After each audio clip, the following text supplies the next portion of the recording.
আসসালামু আলাইকুম রহমতুল্লাহি বারাকাতুহু।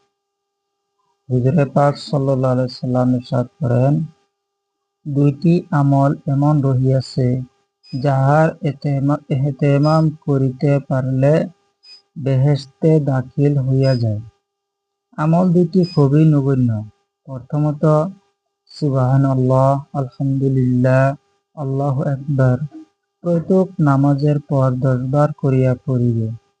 ইহাতে 5 ওয়াক্ত নামাজের পর সর্বমোট 150 বার পড়া হইল, যাহার সওয়াব 10 গুণ বৃদ্ধি পাইয়া 1500 নেকি হইয়া যাইবে। দ্বিতীয় আমল হল, শুইবার সময় 34 বার আল্লাহু আকবার, 33 বার আলহামদুলিল্লাহ ও 33 বার সুবহানাল্লাহ পড়িবে। মোট 100 বারে 1000 নেকি হইয়া গেল। এখন দিবা রাত্রে সর্বমোট 2500 নেকি হইয়া গেল। হুজুর সাল্লাল্লাহু আলাইহি সাল্লাম ইরশাদ করেন, আমলনামা ওজন দেওয়ার সময় দৈনিক কাহারো 2500 পাপ উল্লেখ হইবে। হযরত শাইখুল হাদিস রাহমাতুল্লাহি আলাইহি বলেন, আমি অদমের মতে হুজুর সাল্লাল্লাহু আলাইহি সাল্লামের উক্তি সাহাবায়ে একরামদের জামানার সহিত সম্পর্কযুক্ত ছিল, কিন্তু এই জামানায় আমরা দৈনিক আরো অনেক বেশি বেশি পাপ করিয়া থাকি। তবে দয়ার নবী পাপের উপর পুণ্যর প্রাধান্য দেখাইয়া ব্যবস্থাপত্র দিয়েছেন। এখন উহার উপর আমল করা রোগীর ইচ্ছা। অন্য হাদিসে আসিয়াছে, জৈনব সাহাবী রাদিয়াল্লাহু আনহু জিজ্ঞাসা করেন, হুজুর সাল্লাল্লাহু আলাইহি সাল্লাম, ব্যাপারটা এত সহজ অথচ আমল এত কম কেন? এরশাদ হইল, শুইবার সময় শয়তান তাসবিহ পড়ার আগেই শুয়াইয়া দেয়, আর নামাজের সময় এমন কথা মনে করাইয়া দেয় যার দ্বারা উহা না পড়িয়াই উঠিয়া যাইতে হয়। অন্য হাদিসে আসিয়াছে, তোমরা কি দৈনিক 1000 নেকি উপার্জন করিতে সক্ষম? কেহ আরজ করিল, ইয়া রাসূলুল্লাহ সাল্লাল্লাহু আলাইহি সাল্লাম, 1000 নেকি কি করিয়া উপার্জন করা যায়? এরশাদ হইল, সুবহানাল্লাহ 100 বার পড়, 1000 নেকি হইয়া যাইবে।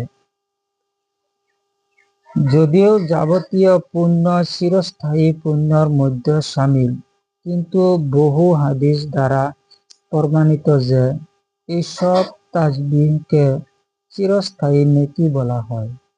যেমন বর্ণিত আছে, তোমরা বাকিয়াতে সালেহাত বেশি বেশি করিয়া পড়ো। কেহ জিজ্ঞাসা করিল, হুজুর, উহা কি জিনিস? এরশাদ হইল, সুবহানাল্লাহ, আলহামদুলিল্লাহ, আল্লাহু আকবার, ওয়ালা হাওলা ওয়ালা কুওয়াতা ইল্লা বিল্লাহ পড়া। অন্যত্র আছে, সাবধান, এইসব কালিমায় বাকিয়াতে সালেহাত। অন্য হাদিসে আসিয়াছে, দেখো, আপন হেফাজতের ব্যবস্থা করো। কেহ জিজ্ঞাসা করিল, কোন শত্রুর আক্রমণ হইতে আত্মরক্ষা করিব? এরশাদ হইল, জাহান্নামের অগ্নি হইতে হেফাজতের ব্যবস্থা করো। আর সেটা হলো সুবহানাল্লাহ, আলহামদুলিল্লাহ, ওয়ালা ইলাহা ইল্লাল্লাহু, আল্লাহু আকবার পাঠ করা। এইসব কালেমা কিয়ামতের দিন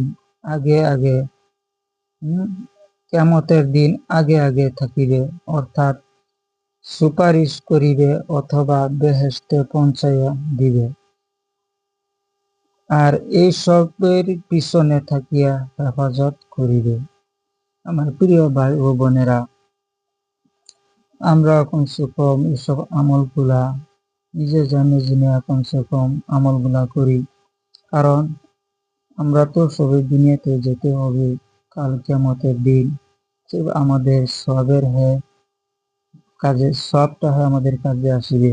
আর দুনিয়ার কোনো ধন দৌলত এসব আমাদের কোনো কাজে আসিবে না।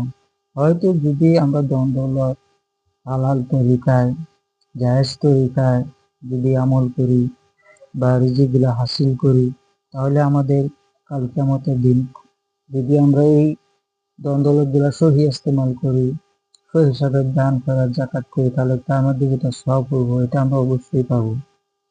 তার জন্য ইনশাআল্লাহ যদি ভিডিওটা আপনাদের জন্য ভালো লাগে তো এই চ্যানেলটাকে অবশ্যই সাবস্ক্রাইব করে দিবেন। আসসালামু আলাইকুম ওয়া রাহমাতুল্লাহি ওয়া বারাকাতুহু।